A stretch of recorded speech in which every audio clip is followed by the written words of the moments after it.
Okay guys, so quick unboxing and preview ng sikat na mags ng Black Mamba, ang Tokyo. Yan guys, so gunmetal yan. So yung specs, makikita nyo in a bit. Yan, sobrang pogi yan guys. Yan yung specs nya. Ma-match siya sa AMP Terrain Attack. Ito ang isa sa mga favorite namin na gulong. Yan, nakamount na siya. Yan, nakikita nyo. Sobrang aggressive, sobrang macho, sobrang beefy. Yan. So, pinapagulong na isa pa. Lalagay yan sa harap.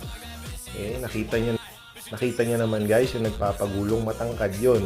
Halos kalahati na ng katawan niya yung gulong. So, makikita nyo kung gaano kataas yung combination na to. So, yan isa pang profile. Yan. Sobrang happy yung owner niyan guys.